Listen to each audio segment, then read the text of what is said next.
Hi, and welcome back to another story time with me, Miss Molly. In honor of his birthday, we will be reading books about Martin Luther King Jr. and the Civil Rights Movement of the 1960s in America, all about ending racial discrimination and segregation. We still have a lot of work to go in terms of fixing racism in this country. And today we will be reading a book called We March by Shane Evans. It's all about the March on Washington, which took place in 1963 and ended at the Lincoln Memorial where Martin Luther King Jr. gave his historic I Have a Dream speech. Stay tuned till after the story to learn more about the march. Enjoy! We March by Shane W. Evans.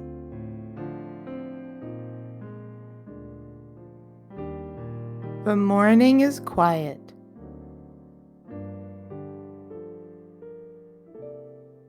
The sun rises.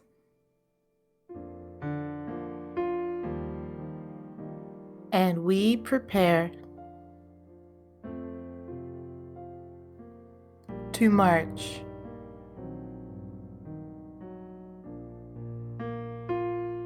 We pray for strength.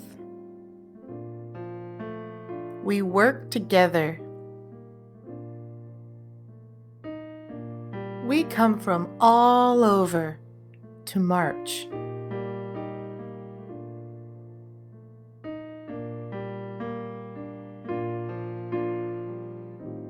We follow our leaders.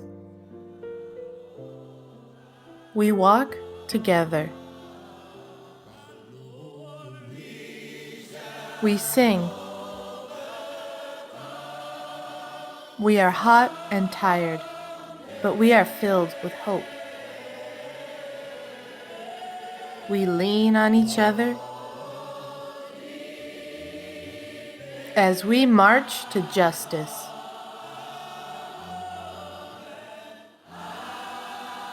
To freedom.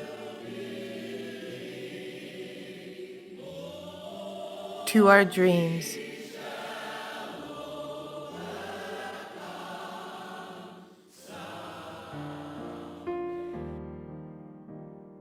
On August 28, 1963, more than 250,000 people gathered at our nation's capital to participate in the March on Washington for jobs and freedom. The march began at the Washington Monument and ended with a rally at the Lincoln Memorial, where iconic musicians such as Mahalia Jackson, Bob Dylan, and Joan Baez performed. Martin Luther King Jr. delivered his historic I Have a Dream speech. I have a dream. My poor little children will one day live in a nation where they will not be judged by the color of their skin, but by the content of their character. I have a dream. Throughout history, there have been many organized marches when people walk together to advance a common goal. The Selma to Montgomery March, which was made of 3 separate marches that took place in March of 1965, was held to focus attention on the civil rights movement and the need for outlawing racial discrimination. The routes are now memorialized as the Selma to Montgomery Voting Rights Trail. Following these marches, the country enacted 2 pieces of legislation that were crucial for moving the country toward racial equality. The first, the Civil Rights Act of 1964, which banned racial segregation in public schools, public places, and select workplaces. The second was the National Voting Rights Act of 1965, which outlawed discriminatory voting practices that denied many African Americans the right to vote. It takes people of all ages and cultural backgrounds to move a nation into a new era of freedom.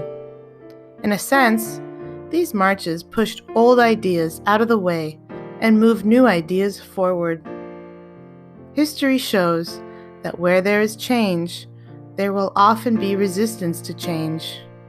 However, these events demonstrate that through action and determination, people have the power to overcome that resistance.